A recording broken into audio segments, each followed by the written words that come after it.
Well, we are back, guys, doing another diving adventure for you, and this time we're going back to the cold water. So I'm going to give you guys a little bit of a rundown of how a dry suit works a little bit later on in the video. So if you're interested in what a dry suit actually is and how we use it and why we use it in cold water, stick around. And this is a 3-day adventure we're doing. So we're going up Vancouver Island. We're going to be stopping in Nanaimo today, and hopefully we're going to be able to see the giant Pacific octopus. And then after that, we're going to go do a night dive up in Campbell River, and that's some drift diving in cold water. And you will not believe the life that I'm told is supposed to be there. Apparently, this place, you can't put a finger down without touching some kind of animal life that's there. So this promises to be a great trip, and I'm glad you're sticking around for it.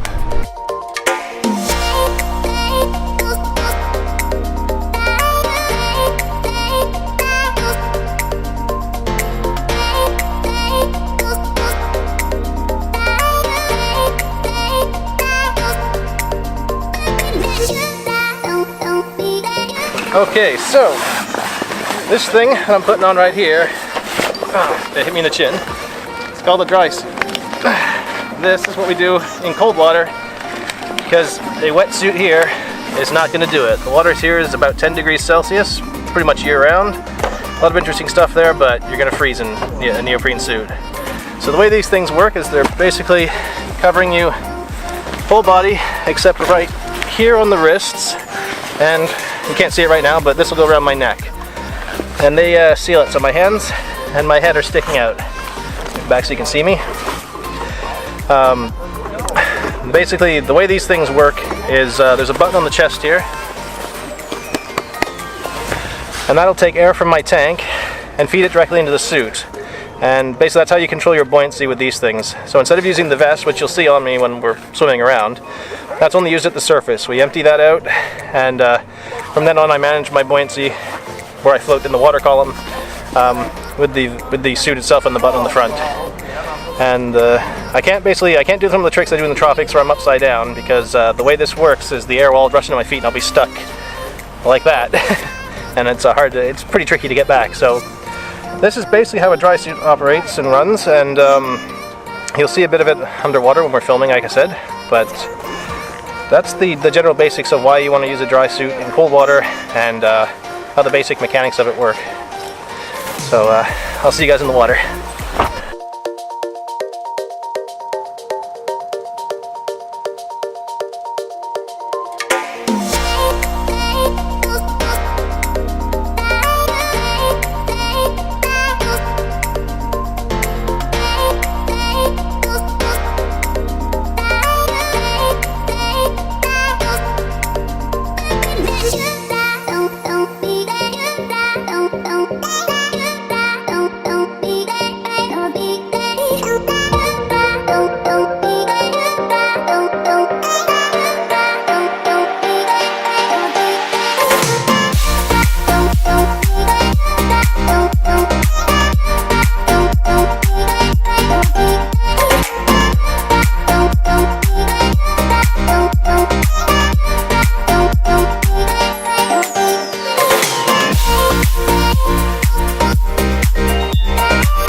here we are. We've arrived in Campbell River, and some of the guys are doing a night dive, but we're just getting set up for that. I'm not going to, and a couple of other people aren't. I figure, you may have noticed in there, I had when I got to the jellyfish there, I started to float back up, and it's called a pop-up, and so I went from 25 feet straight to the surface without doing a safety stop, which is not recommended, basically. Safety stops are important to help keep you adapted to your pressure as you rise and sink underwater, because the pressure does build up. But anyways, so I'm going to skip the night dive tonight and give my body a good little bit of rest. But yeah, here we are, getting set up.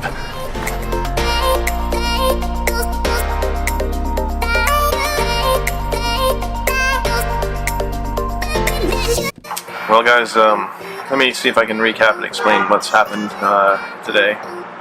So basically, first off, with the DrySuit, I think the only thing I missed explaining when I was out in the field there was that the other main reason that you use a DrySuit is actually that it keeps you dry, as the name would, hint at. And what that lets you do is you can wear layers of clothing underneath. And the recommendation always is you don't use the typical sweaters and things. You want stuff that's generally made of wool, because it's going to be a little more water resistant. So if you do get a bit of leaks on the seals and the wrists, if you're moving your hands around like that too much, or you're turning your head too much, then the seal isn't perfect. Basically, little water gets in the wool. A wool piece of clothing will keep you drier, basically.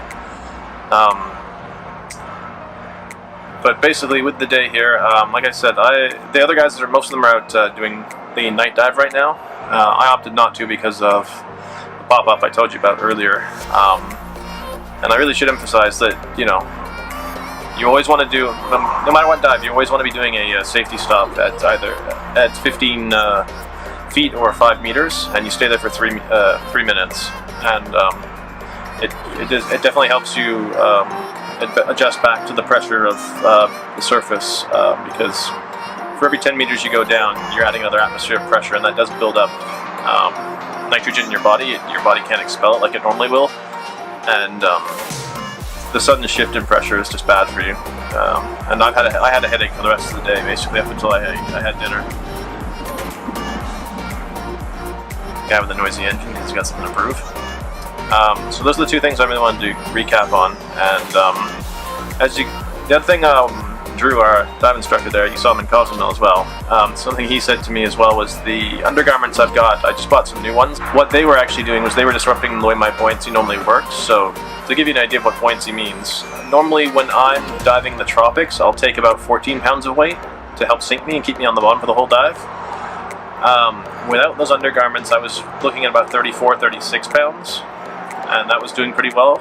With these undergarments, though, I need to go up to about 40 extra pounds of weight just to keep me from floating up and down. And you can see from some of the footage there today, if your weight's not done correctly, this is why we do the checkout dives. If it's not done correctly, you're doing this, you're shaking around, and you run the risk of what I had happen to me, which is a pop-up. So, not a lot of good quality footage underwater. I'm sorry for that, guys, but at least you can see there's a few lessons to be learned, a few mistakes I've made today that I hope that you guys can take and avoid in the future if you're going scuba diving.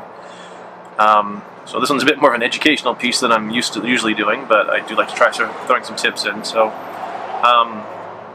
thanks for watching, guys. Hope you can avoid some of the mistakes I've made, and I'll see you tomorrow. We're going to be doing 3 dives then, and hopefully we'll get my buoyancy sorted out, and I'll get you some good stuff. Thanks for sticking with it. Bye, guys.